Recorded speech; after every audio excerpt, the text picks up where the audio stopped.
2023 one day world cup final ఓటమి గాయం ఇంకా భారత క్రికెట్ అభిమానులను వెంటాడుతూనే ఉంది.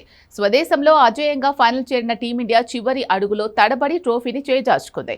ఇప్పుడు ఆ నిరాశను తుడిచిపెట్టి 2027లో మళ్లీ ప్రపంచ కప్ను ముద్దాడాలి అనే లక్ష్యంతో భారత క్రికెట్ బోర్డు ముందడుగు వేస్తోంది. ఇందుకోసం ఇప్పటి నుంచే ప్రత్యేక కార్యాచరణ రూపొందిస్తున్నట్లు బీసీసీఐ స్పష్టం చేసింది. 2027 వన్డే వరల్డ్ కప్ కోసం బీసీసీఐ ఇప్పటికే ప్రణాళికలు ప్రారంభించిందని బోర్డు కార్యదర్శి దేవజిత్ సైకియా వెల్లడించారు.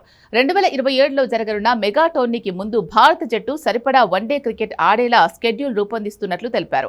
ఆటగాళ్లను పరిరక్షించడంతో పాటు బలమైన జట్టును తయారు చేయడమే లక్ష్యమన్నారు. ఇంగ్లాండ్తో వచ్చే నెల జరిగే 3 వన్డేల సిరీస్ కూడా ఈ ప్రణాళికలో భాగమే అని పేర్కొన్నారు.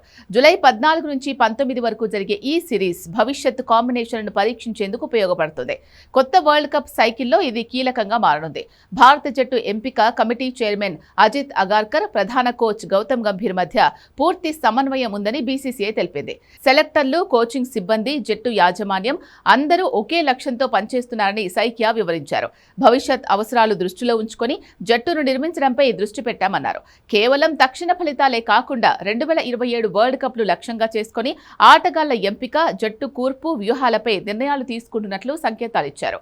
అజిత్ అగార్కర్ నేతృత్వంలోని సెలక్షన్ కమిటీ ఇప్పటికే ఇంగ్లాండ్ పర్యటనకు 15 మంది సభ్యులతో కూడిన జట్టును ప్రకటించింది. సీనియర్ ఆటగాళ్లు విరాట్ కోహ్లీ, బుమ్రా జట్టులో చోటు దక్కించుకున్నారు. యువ పేసర్ హర్షిత్ రాణా కూడా తన స్థానాన్ని నిలబెట్టుకున్నాడు. అయితే ఇటీవల ఆఫ్ఘనిస్తాన్తో జరిగిన సిరీస్లో భాగమైన జైష్వాల్, హర్ష్ దూబే, ప్రిన్స్ యాదవ్కు ఈసారి అవకాశం దక్కలేదు. దీంతో జట్టు కూర్పుపై చర్చ మొదలైంది. 2023 వరల్డ్ కప్ తర్వాత భారత వన్డే జట్టులో అనేక మార్పులు చోటు చేసుకున్నాయి. కెప్టెన్గా రోహిత్ శర్మ స్థానంలో శుభ్మన్ గిల్ బాధ్యతలు చేపట్టాడు.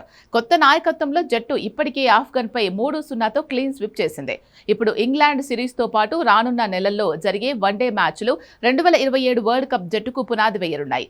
యువ ఆటగాళ్లతో పాటు అనుభవజ్ఞులైన క్రికెటర్లతో బ్యాలెన్స్ సాధించడంపై బీసీసీఐ ప్రత్యేక దృష్టి పెట్టింది.